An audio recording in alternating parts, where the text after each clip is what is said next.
వరంగల్ జిల్లా నర్సంపేట పట్టణంలోని అమరవీరుల స్తూపం వద్ద భారతీయ జనతా పార్టీ పట్టణ కమిటీ ఆధ్వర్యంలో వందే మాతరం 150 ఉత్సవాలు ఘనంగా నిర్వహించారు. వివిధ పాఠశాలకు చెందిన విద్యార్థులు పాల్గొని జాతీయ జెండాలు చేతబూడి ప్రదర్శన చేపట్టారు. విద్యార్థులంతా సామూహికంగా వందే మాతరం గీతాన్ని ఆలపించారు.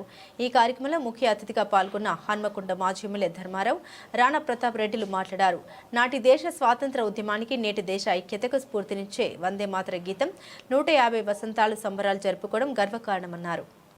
దీంట్లో మనం భాగస్వామైనము, అందరంగా కూడా చాలా అదృష్టవంతులం. 150 ఇయర్స్, ఎన్ని ఇయర్స్ ఇది? అందరం ఎన్ని ఇయర్స్ ఇది? 150 సంవత్సరాలుగా నిరంతరము యావత్ ప్రపంచాన్ని వణికించినటువంటి ఆంగ్లేయ పరిపాలనను ఆనాడు ధిక్కరించి వందే మాతరం గీతాన్ని ప్రతిపాదించి రాసి పాడినటువంటి ఒక గొప్ప మహనీయుడు బకిం చంద్ చటర్జీ. బెంగాల్ యొక్క ముద్దు బిడ్డ. బెంగాల్లో అనేక మంది దేశభక్తులు నిలబైంది. దురదృష్టం కొద్దీ రాను భారతదేశంలోనే అంతర్భాగంగా ఉన్నట్టుగా బెంగాల్లో మరి ఆనాడు దేశ విభజనలో పశ్చిమ బెంగాల్గా తూర్పు బెంగాల్గా ఆ రకంగా రెండు ప్రాంతాలను విడదీసే సందర్భాన్ని నుంచి మనందరం కూడా ఈ రోజు ఎంతో భక్తి శ్రద్ధలతోటి మన యొక్క వందే మాతరం గీతాన్ని ఆలపించడం కోసం ఈ ఉదయం ఈ రోజు ఈ సమయంలో అందరం గడుచుకోవడం జరిగింది.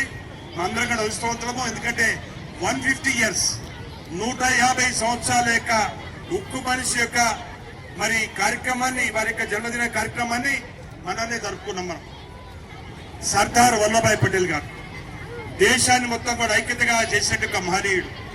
అంతేకాదు మన యొక్క దేశాన్ని స్వాతంత్ర్యం కోసము అందరంగా కూడా ఒకే మాట ఒకే పాట, అదే వందే మాతరం గీతము. ఆ యొక్క గీతాన్ని ఆలోచించిన కోసము మనందరంగా కూడా ఈ రోజు ఇక్కడ పార్టిసిపేట్ చేసినాము. మనందరంగా కూడా నిశ్శబ్దంతో మంచి మనసుతోటి ఆ రకంగా ఈ యొక్క కార్యక్రమంలో పాల్గొనే కోసము మరి మీ అందరిగా కూడా మీ యొక్క ప్రాంతాల నుంచి తరలి వచ్చినారు. మీ అందరికీ కూడా నేను హృదయపూర్వకంగా అభినందనలు తెలియజేస్తున్నాను. మళ్ళీ ఒక్కసారి మనందరిగా కూడా ఈ యొక్క గీతాన్ని అందరం కలిసి ఎంతో ఉత్సాహంతో కలిసి ఎవరి చేతులు కట్టుకోవద్దు, మనందరం కూడా స్టాండప్ లో ఉండాలి మరి మామూలుగా.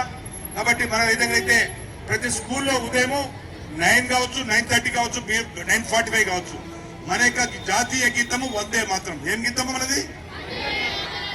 ఏం గీతం మనది?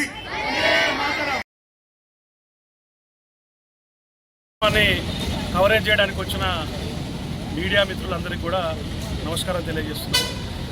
ఈనాడు భారతీయ జనతా పార్టీ నర్సంపేట పట్టణం మరియు మండలం శాఖల ఆధ్వర్యంలో ఏదైతే వందే మాతర గీతం 150 సంవత్సరాల ఉత్సవ కార్యక్రమాలను ఇంత ఘనంగా ఏర్పాటు చేయడం జరిగింది.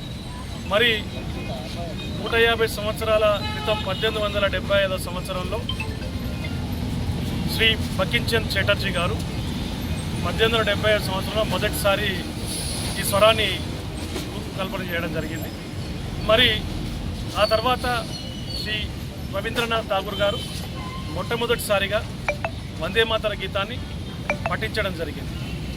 ఆ తర్వాత ఏదైతే 1950 సంవత్సరంలో మన మొట్టమొదటి రాష్ట్రపతి శ్రీ డాక్టర్ రాజేంద్ర ప్రసాద్ గారు మన వందే మాతర గీతానికి జాతీయ గీత హోదా కల్పించడం జరిగింది. మరి మన జాతీయ గీతంగా వందే మాతర గీతాన్ని ఎంచుకోవడానికి జాతీయ గీతం స్వరకల్పన చేసిన దగ్గర నుంచి ఏదైతే మన భారతదేశాన్ని సుమారు చాలా కాలం పాటు పరిపాలించిన బ్రిటిష్ అధికారులు కానీ బ్రిటిష్ ప్రభుత్వం కానీ నిషేధించడం జరిగింది. ఎందుకనంటే వందే మాతర గీతం అప్పటి సమయంలో జాతీయవాదాన్ని మరియు యువకులందరిలో స్వతంత్ర సమరయోధులందరిలో కూడా ఒక స్ఫూర్తిని రేకెత్తించే విధంగా వందే మాతర గీతం మన స్వతంత్ర యోధులకు ఆ కాలానికి ఎంతగానో ఉపయోగపడింది. మరి ఏదైతే బెంగాల్ విభజన సమయంలో కూడా వందే మాతర గీతం అక్కడ ఉన్న యువకులలో, అన్నదమ్ముల్లో, పెద్దల్లో అందరిలో కూడా స్ఫూర్తి నింపి మన ప్రతి ఒక్క యువకుడు, ప్రతి ఒక్క భారతీయుడు ఏ విధంగా ముందుకు పోవాలి, మన స్వతంత్రం సాధించాలంటే ఏ విధంగా ముందుకు రావాలని చెప్పి ఆ సమయంలో ఆ 75 సంవత్సరాల సమయ పీరియడ్లో కీలకంగా వివరించడం జరిగింది. మరి అప్పటి బ్రిటిష్ అధికారులు వందే మాతర గీతాన్ని వాళ్ళు నిషేధించిందంటే అర్థం చేసుకోవాలి. ఇది భారతీయులలో వందే మాతర గీతం ఎంత స్ఫూర్తిని రేకెత్తించిందని. మరి ఇప్పటికీ ఈ సంవత్సరానికి 150 సంవత్సరాలు అయిన సందర్భంగా మరి భారతీయ జనతా పార్టీ రాష్ట్ర శాఖ ఆధ్వర్యంలో, జిల్లా శాఖ ఆధ్వర్యంలో మరియు నియోజకవర్గ శాఖల ఆధ్వర్యంలో వందే మాతర గీతం 150 సంవత్సరాల స్వర్ణోత్సవాలను ఉత్సవాలను ప్రతి నియోజకవర్గంలో ప్రతి జిల్లా హెడ్ క్వార్టర్లో చేయడం జరుగుతుంది. దీని ముఖ్య ఉద్దేశం కూడా అందరి లోపల జాతీయవాదాన్ని ముందుకు తీసుకెళ్లాలని, ఇంకా స్ఫూర్తిని నింపాలని, భారతీయులందరూ ఐకమత్యంగా ఉండి ఏ సమస్య వచ్చినా ఎదుర్కోవాలని చెప్పి ఈ కార్యక్రమాలన్నీ కూడా నిర్వహించడం జరుగుతుంది.